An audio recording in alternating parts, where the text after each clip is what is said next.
Atlântica. Peça fundamental do sistema de reciclagem da atmosfera terrestre.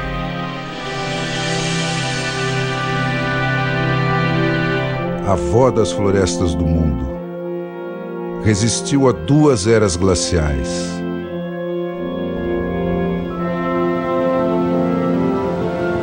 Cobria grande parte do litoral atlântico das Américas Central e do Sul. Hoje, está reduzida a 8% do que já foi.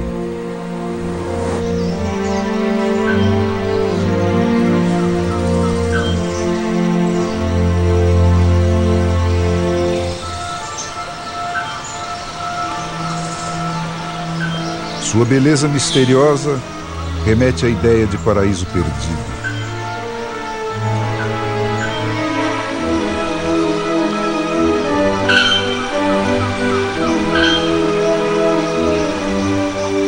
Parece a terra antes que o homem começasse a modificá-la.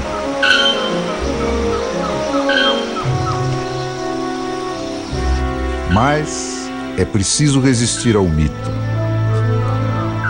Viver é muito perigoso. Viver sempre foi muito perigoso.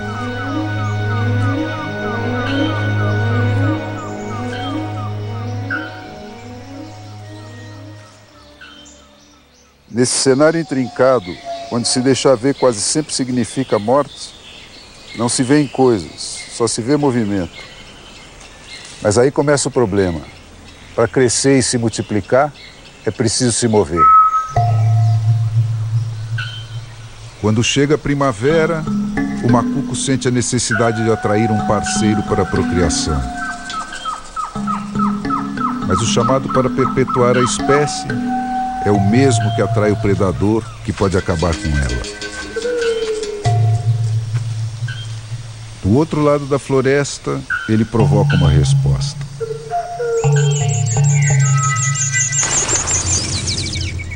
Vai começar uma marcha que nenhum risco poderá deter.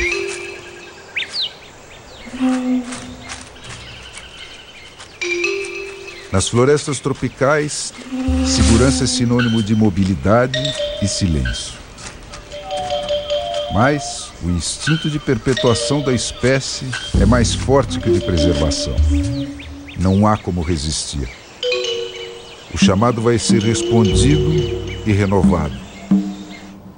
Esse diálogo vai orientar a travessia da floresta pelos 2 macucos, mas também a caçada dos seus predadores, que só vai cessar quando 2 deles finalmente se encontrarem.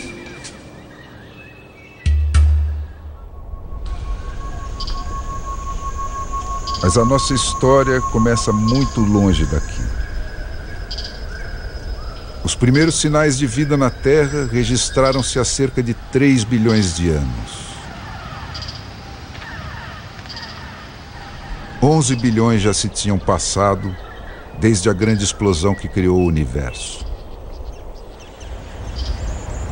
Em algum momento desse passado distante, a vida se divide em 2 correntes de desenvolvimento.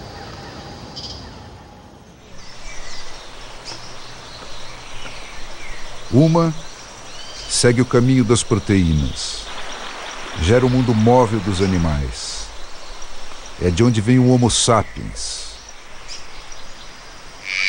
Hoje, 6,5 bilhões deles tentam viver do planeta Terra. Outra toma a forma dos carboidratos e dá origem ao reino menos móvel das plantas.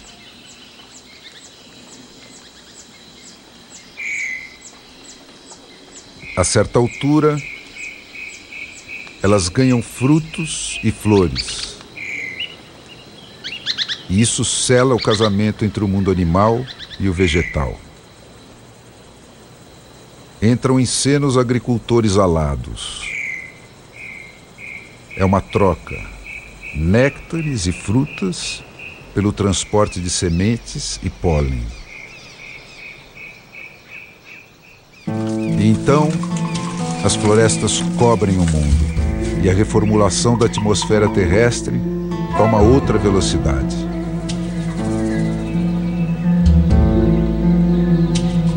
Nós mesmos só passamos a existir porque as florestas fabricaram um ar que podemos respirar e que nos protege dos efeitos mortíferos da luz não filtrada do sol.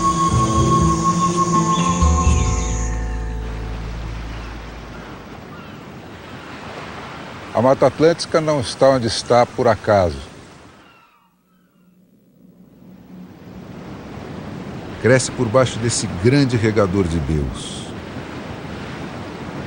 Pelos séculos afora, o ar úmido que vem do mar bate na serra, sobe, condensa-se com a temperatura mais baixa e volta em forma de chuva.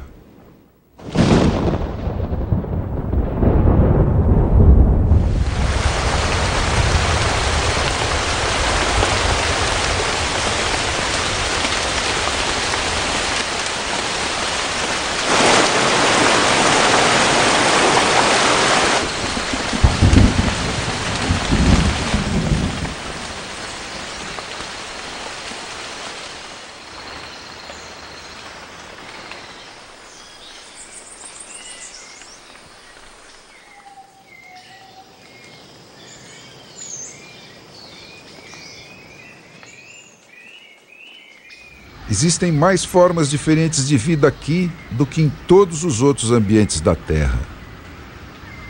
Por quê?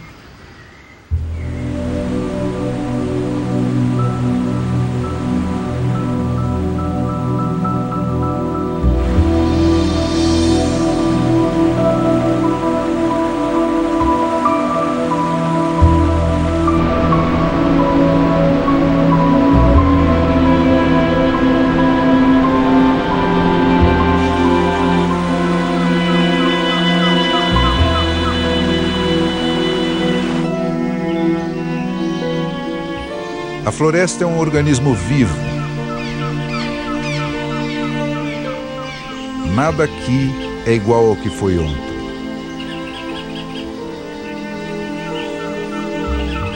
Tudo está em evolução.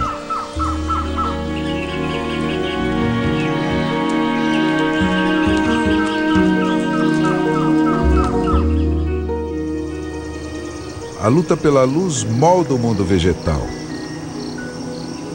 Nesta região de vales e montanhas, com faces apontadas para todos os quadrantes, há um regime de incidência de luz diferente quase para cada metro quadrado de chão.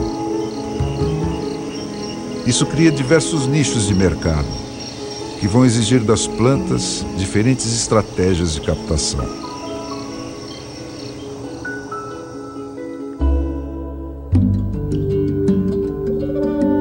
Foi através de ensaio e erro, adaptação ou morte, que cada tipo de vegetação aprendeu a encontrar a configuração adequada ao seu lugar na floresta.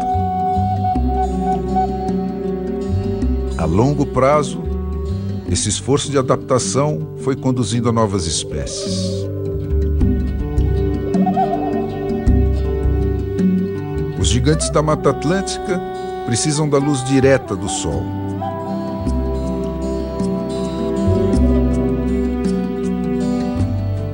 Por isso, aprenderam a investir toda a sua energia no crescimento.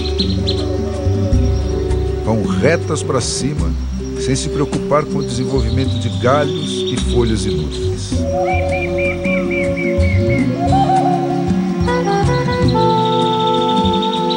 Só depois de alcançar o dossel é que vão tratar de engrossar.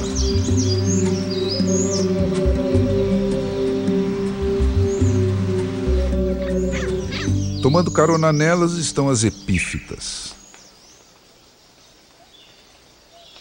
Milhares de variações. Algumas têm sementes dispersas pelo vento.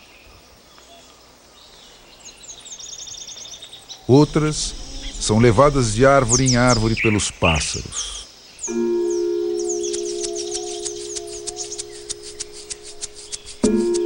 Tudo isso, sua forma, sua localização e sua tática de reprodução, foi apreendido num longo processo de evolução.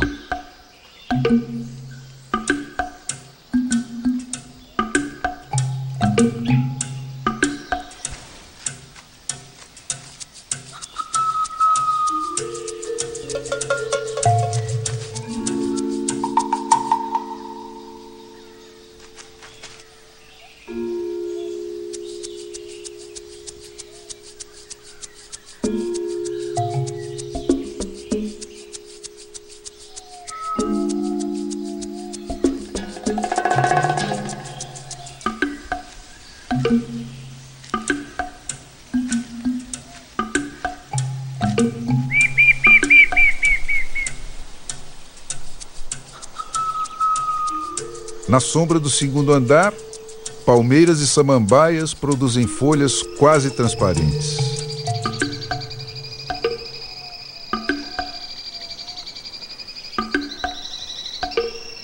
Assim, a luz que passa por uma é logo absorvida pela outra.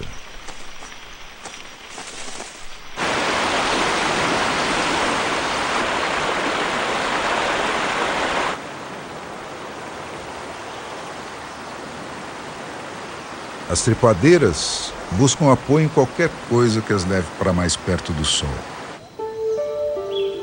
Distribuem suas folhas em roda, de modo que uma não faça sombra sobre a outra e consigam captar luz a qualquer hora do dia.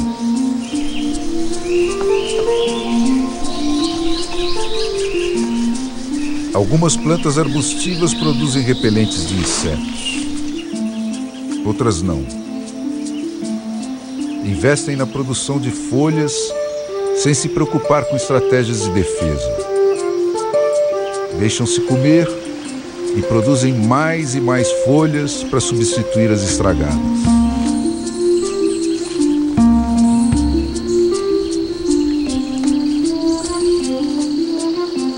Lá no chão, grandes painéis são necessários para a captação da pouca luz que chega.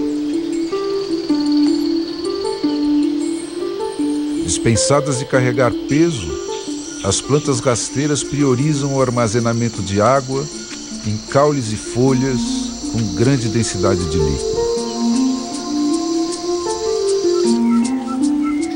As oportunistas, como embaúbas e bambus, têm sementes leves que se espalham por toda a parte. Antes, aproveitavam a insolação das margens dos rios ou funcionavam como cicatrizantes dos cânions de luz abertos pela queda das grandes árvores.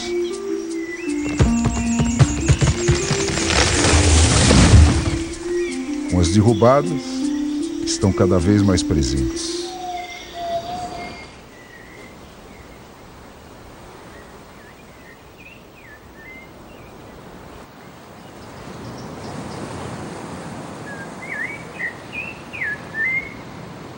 A forma das árvores conta a história de cada trecho da floresta.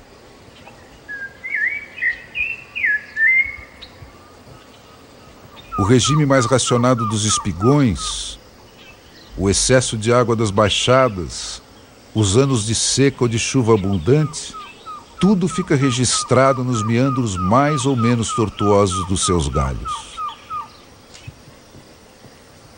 Atraídas pela luz, plantas inclinam-se sobre o vão livre dos rios.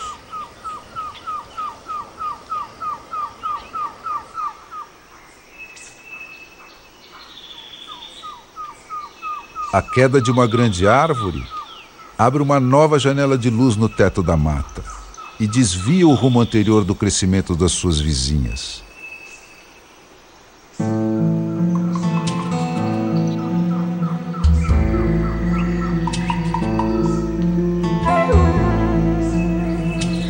Gigantes da floresta debruçam-se sobre as encostas para alcançar um buraco no dossel.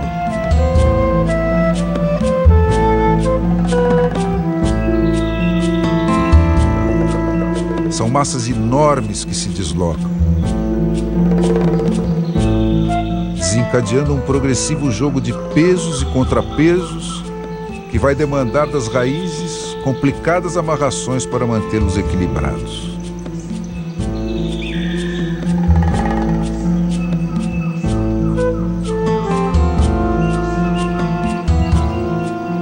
as pessoas, as plantas também ficam marcadas pela história de suas vidas e pelo ambiente onde ela transcorreu.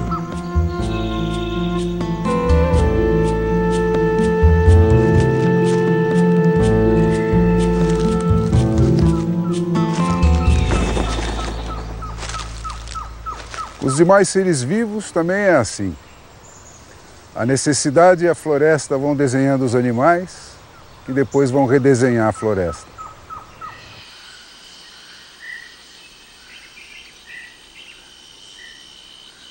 Necessidades de defesa, diferentes estratégias de alimentação e acasalamento levaram ao desenvolvimento de capacidades especiais de visão, a adaptação de formas e cores ao ambiente, a formas diversas de vocalização, ao desenvolvimento de aptidões físicas especializadas e, finalmente, ao domínio dos diferentes níveis da floresta por diferentes espécies animais.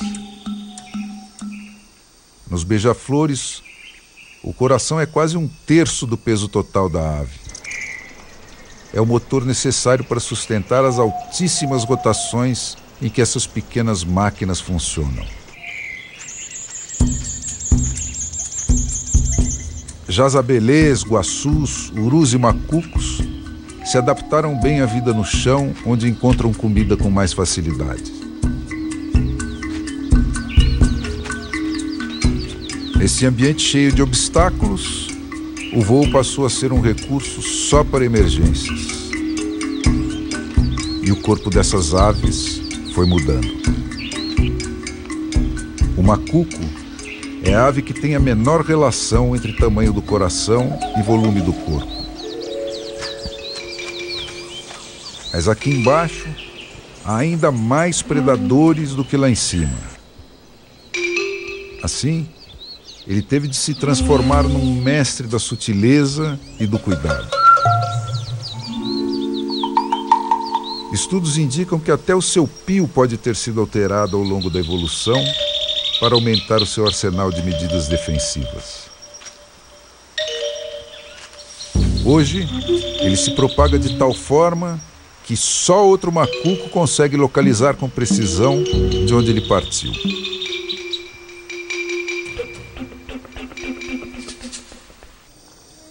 Plantas ou animais, a lei é a mesma: adaptação ou morte. Assim, foi sendo estabelecido quem viveria em que parte da floresta. O chão é dos muito atentos ou dos muito fortes.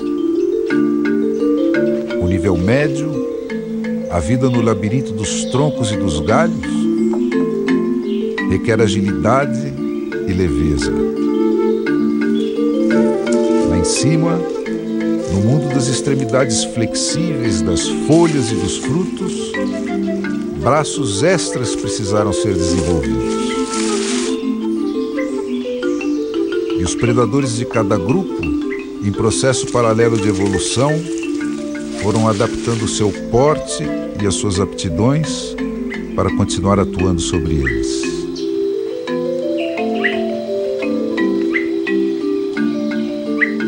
Outro recurso que não se despreza no permanente desafio da luta pela vida na Mata Atlântica é a escuridão.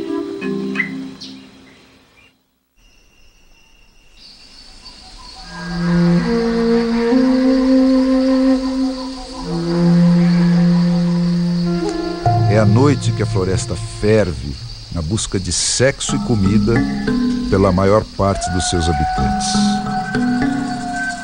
Todos desenvolveram visão noturna melhor que a do homem.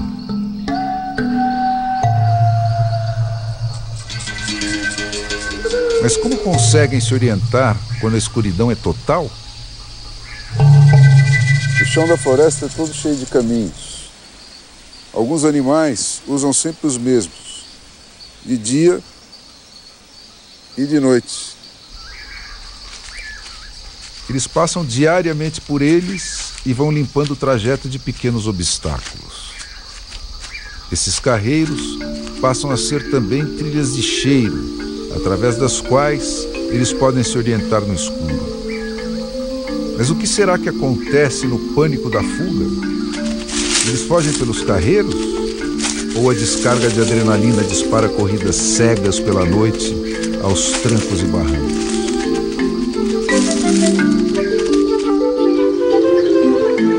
Mistérios da Mata Atlântica.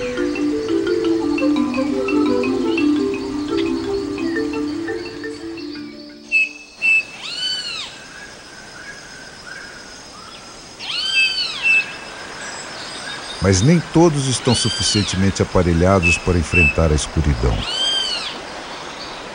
Quando a noite cai, o macuco trata de buscar proteção.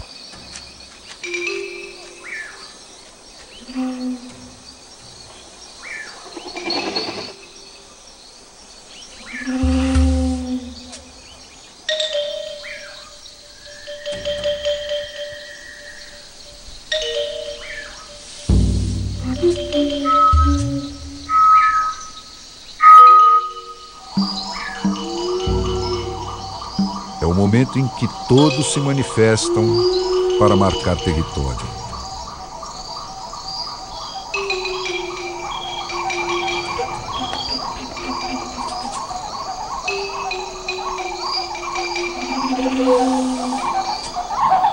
Como todo mundo na natureza, o macuco leva uma vida de fugitivo. No puleiro, evita até evacuar para não denunciar a sua posição. E precisa mudar de endereço constantemente. Lá no alto, a sua segurança é relativa. Aqui, todos os predadores sabem subir em árvores.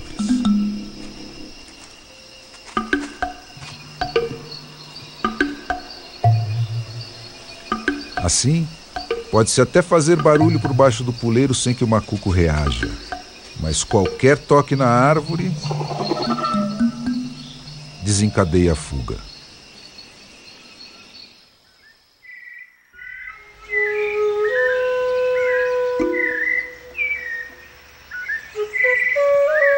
Na sombra do chão da floresta, a oportunidade de reprodução das plantas pode levar muito tempo.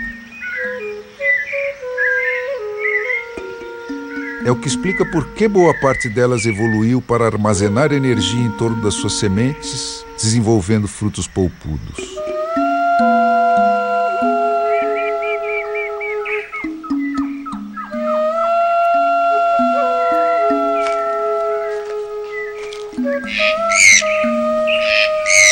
Essa polpa não tem papel direto no processo de multiplicação da planta. Serve para prolongar a vida das sementes até que encontrem as condições ideais de germinação.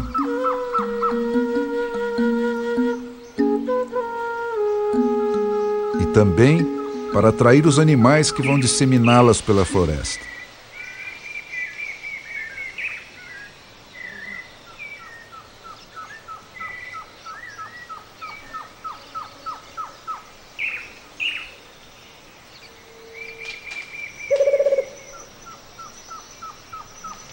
Somente as plantas de sementes leves, aerotransportáveis, reaparecem nas matas que não têm contato direto com matas mais antigas.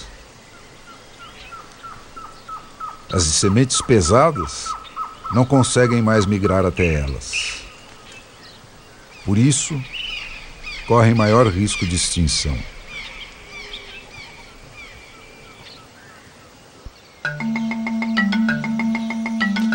Por baixo do que está à vista, existe um outro mundo de enorme diversidade.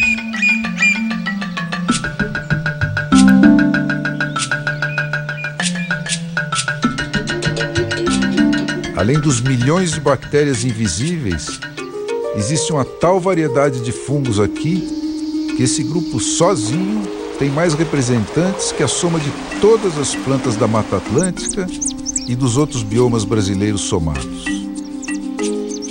Eles são formas de vida super especializadas. Cada grupo ocorre apenas em um determinado segmento da planta.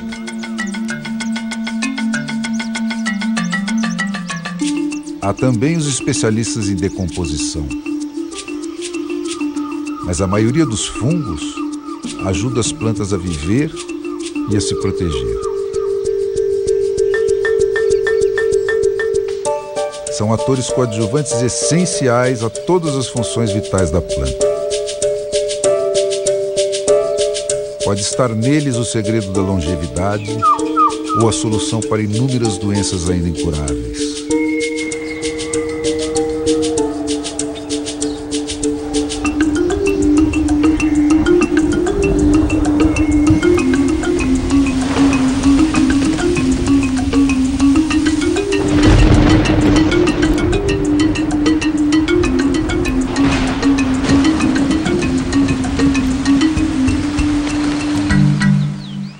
A fome põe disciplina no mundo animal. Como os que estão sendo caçados só continuam a existir porque sabem fugir do que os estão caçando, não tem almoço grátis. Também na natureza é preciso trabalhar muito para comer. E quem fracassar por muitos dias nessa tarefa vai enfraquecendo até se transformar num candidato preferencial a ser caçado. Caçar e ser caçado está no código genético de todos os seres vivos. O homem, inclusive. A evolução tratou de atrelar a capacidade de multiplicação de cada animal à sua posição na cadeia alimentar. Na base estão os mais caçados. São os que produzem as maiores proles e também os mais descuidados com a sua proteção.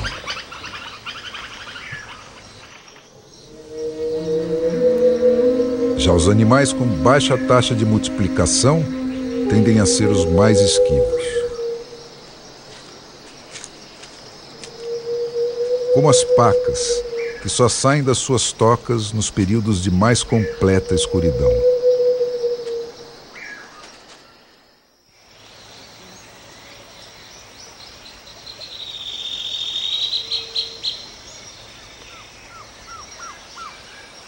Morte e transformação. É essa a essência da receita da vida.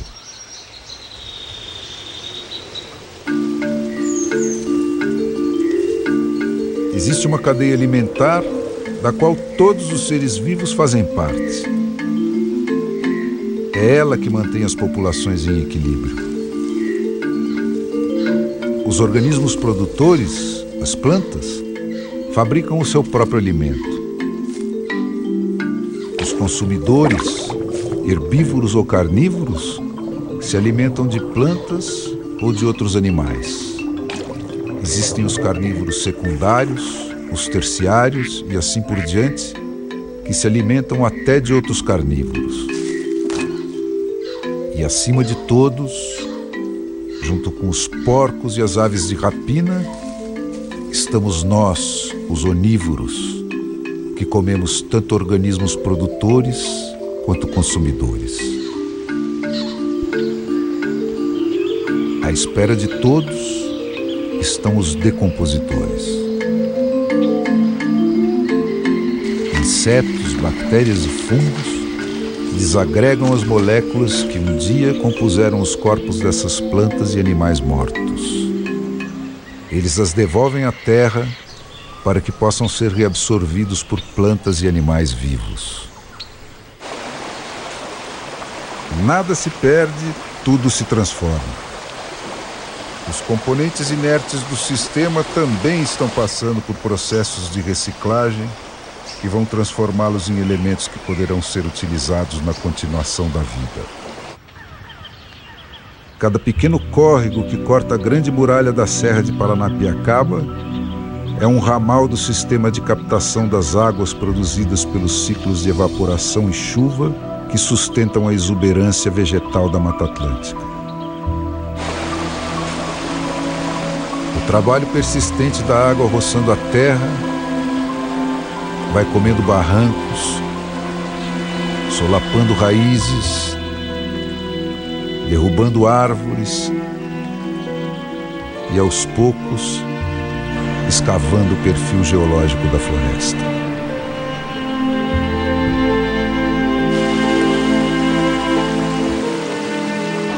É através deles que vai começar a corrida dessas águas em direção ao mar.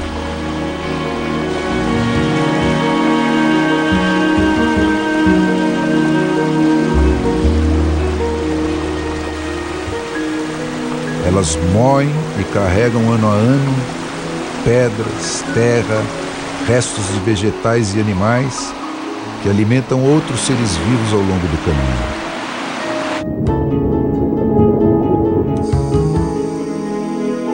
Depois de descer a serra, esses detritos reduzidos a pó vão abastecer os oceanos de nutrientes para o fitoplâncton,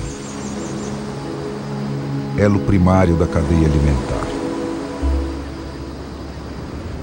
E todo o ciclo recomeça. Tudo acaba sendo reduzido às mesmas partículas essenciais que se articulam e rearticulam de infinitas maneiras. Isso quer dizer que um átomo de carbono, que hoje faz parte da pele que cobre essa mão, já pode ter sido parte de uma folha, da carcaça de um dinossauro ou até mesmo de uma pedra. Um dia, esta mesma pele vai voltar para a Terra para ser transformada em alguma outra coisa. Sem estes ciclos de transformação e reciclagem, o planeta se transformaria numa grande lata de lixo. Não é só a Mata Atlântica. Tudo à nossa volta está em evolução. Os próprios continentes já andaram navegando pelo globo. O sertão, de fato, já foi mar. E o mar já foi sertão. O que um dia foi trópico, hoje está próximo dos polos. O norte já foi sul e o leste já foi oeste. Mata Atlântica, campos, cerrados, ileia amazônica, tundra canadense, desertos da Mongólia, tudo é uma coisa só. E a própria Terra está inserida num grande ecossistema intergaláctico, onde cada peça é essencial ao equilíbrio do todo.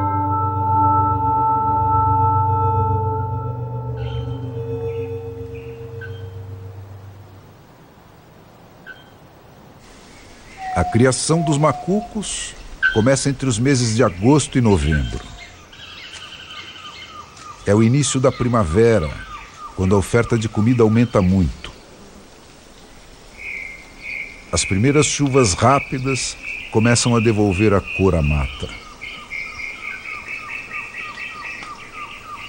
Com a seca, termina também o silêncio dos meses do outono e do inverno. A floresta vai se encher de cantos diversos, anunciando a temporada de acasalamento. Depois daquela travessia tão cheia de perigos, aquele namoro que começou lá naquela primeira troca de pios, termina num momento sublime.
canto de trêmula satisfação da fêmea recém-coberta que ficou para trás.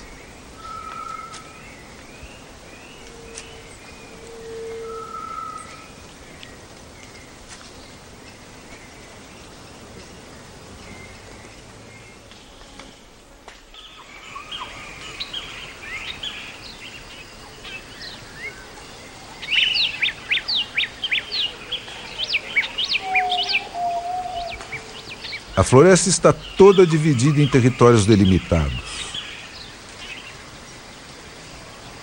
Existe uma espécie de lei econômica que rege a sua ocupação pelos diferentes animais e plantas. Pássaros, répteis e mamíferos de todos os tamanhos convivem numa mesma área em grupos contados de machos e fêmeas. As quantidades são estabelecidas pela disponibilidade de comida e pelas táticas de reprodução.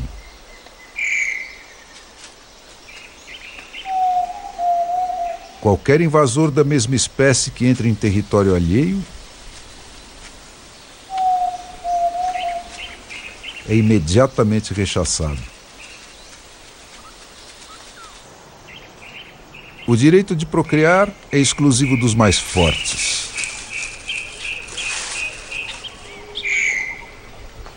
Para garantir trocas genéticas, as crias de cada espécie se misturam às dos territórios vizinhos para formar novas famílias. Menos de 30 hectares podem bastar para uma família de macacos. Outros mamíferos e predadores ocupam territórios maiores, sobrepostos aos dos pássaros e animais de menor porte. Uma irara pode requerer um território de caça de mais de 20 quilômetros quadrados. Já uma onça pintada, o maior predador das Américas, pode andar mais de 40 quilômetros numa única noite atrás de presas e de parceiros.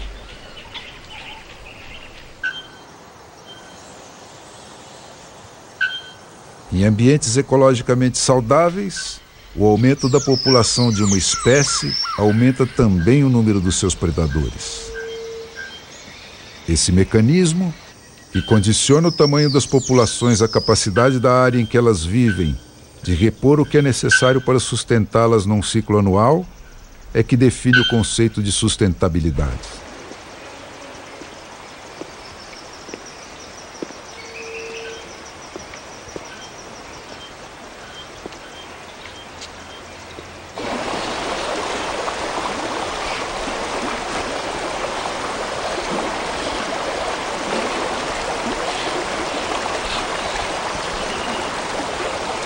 O ato de acasalamento do macaco é só o prenúncio dos mais de 40 dias de pesadelo que vão se seguir.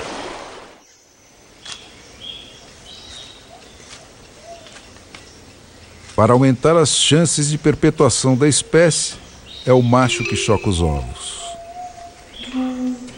Depois de construírem o ninho juntos, a fêmea sai à procura de um novo parceiro para garantir mais uma postura. Ele vai permanecer 19 dias sobre os ovos, saindo apenas uma vez por dia para se alimentar. Nos últimos dias, nem isso vai fazer.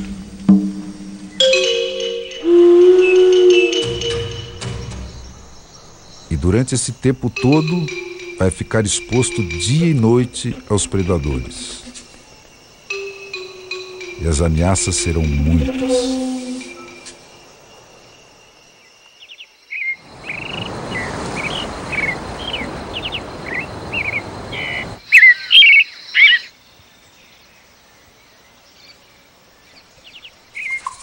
Qualquer contato visual ou movimento suspeito muito próximo fará com que ele abandone definitivamente o ninho.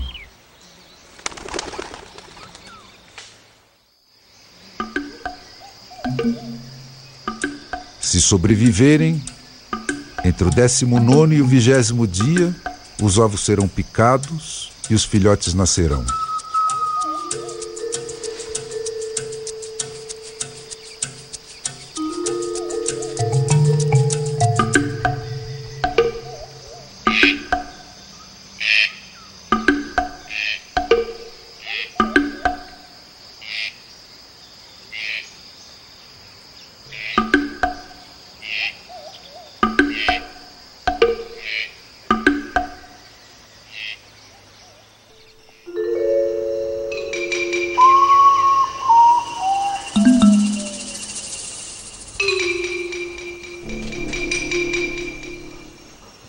Na última noite, o quarto filhote finalmente pica o ovo e sai da casca.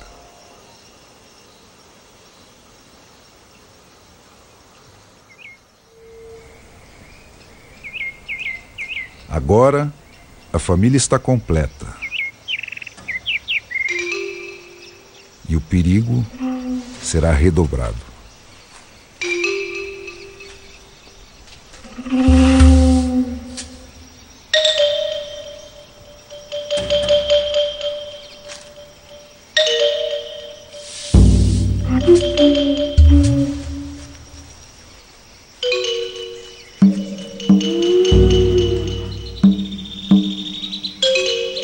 O esforço da procriação impõe um reforço na alimentação.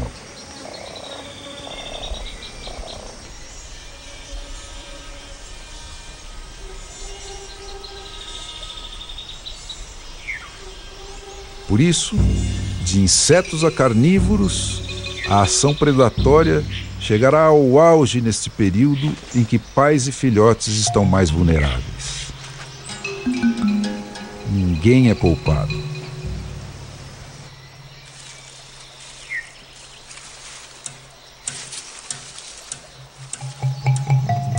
Qualquer vacilo é morte certa.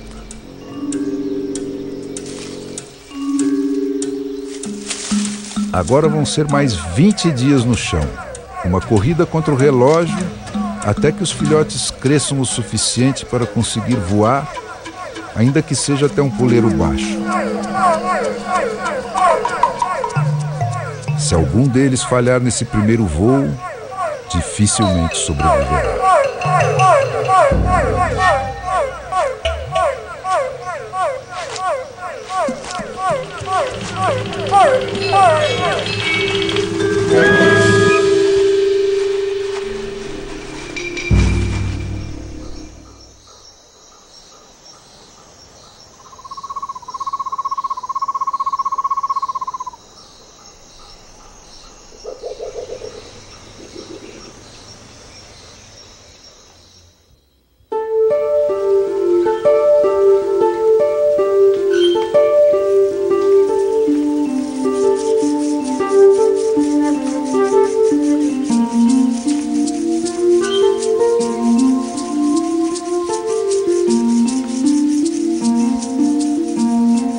Até 60, 70 anos, ainda sobrava Mata Atlântica bastante para que a chegada de bandos de milhares de jacutingas que migravam todos os anos entre o sul da Bahia e o norte da Argentina fizesse parte do calendário de festas de diversas populações do litoral brasileiro.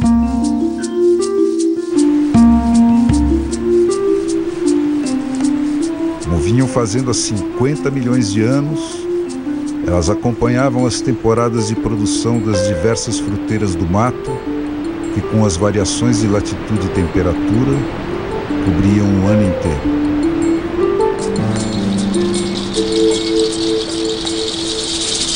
Hoje, com a Mata Atlântica confinada a pouco mais que trechos da Serra do Mar de São Paulo e Paraná, as jacutingas estão limitadas a migrações entre o nível do mar e o Planalto, onde as variações de altitude e temperatura distribuem o período de frutificação por alguns meses do ano.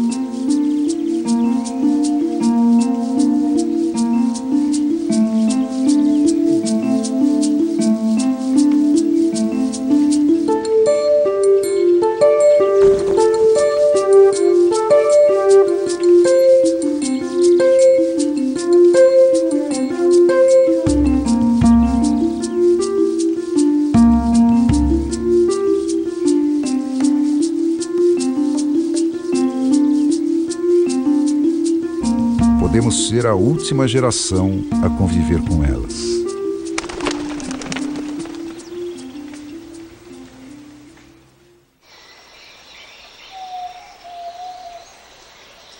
O resto da criação vive das florestas e trabalha para sua manutenção.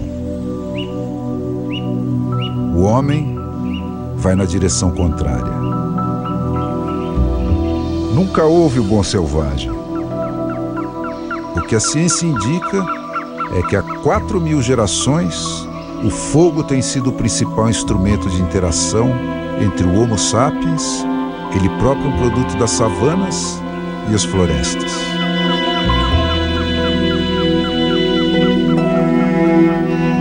Há apenas 13.000 anos, nossos ancestrais estavam domesticando as 12 espécies vegetais e 5 animais, com as quais até hoje atendemos mais de 80% das nossas necessidades.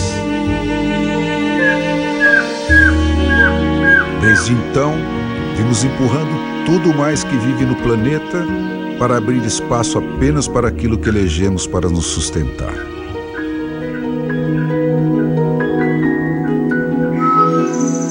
A penicilina foi o golpe de misericórdia. Libertou-nos de vez da lei de seleção natural. A partir daí, o homem passou a se multiplicar nas proporções de uma praga. E cada nova vitória da medicina piora a situação. É este o grande paradoxo da condição humana. Quanto maior o sucesso do nosso desempenho como espécie, maior será a ameaça que pesará contra a continuação desse sucesso. E não há respostas fáceis para esse dilema. Com ou sem um discurso verde, o problema ambiental é cada um de nós.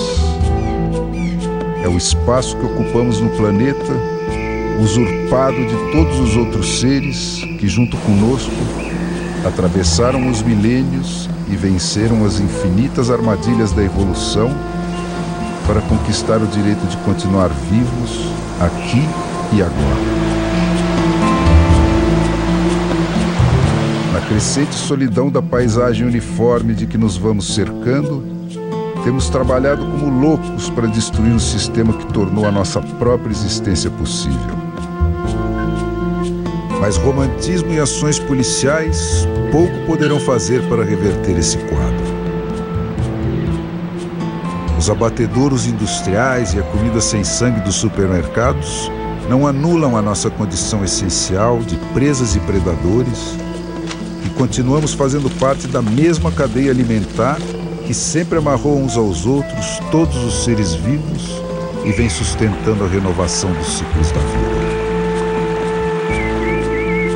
Mas nós somos também o único animal que pode mudar o seu próprio destino.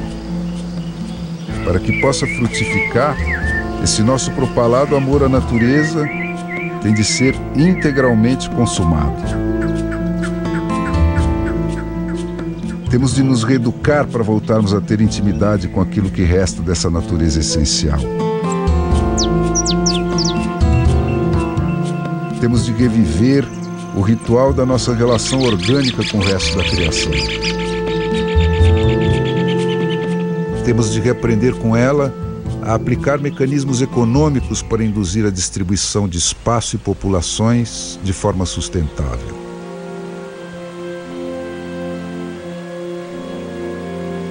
Talvez isso nos dê tempo para negociar com ela algum tipo de reconciliação antes que a natureza nos imponha a sua própria solução com a força e a indiferença daquilo que é eterno.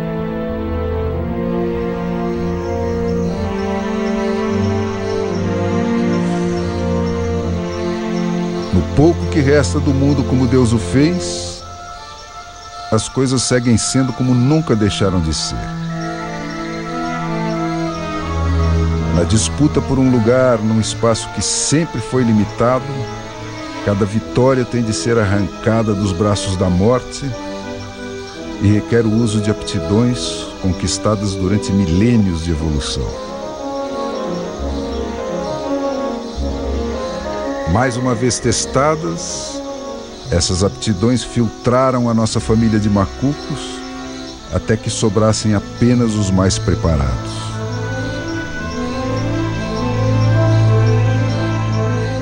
Agora, tudo recomeçará, cada um por si, como foi desde sempre e como continuará sendo, se Sua Majestade o Homem assim o permitir.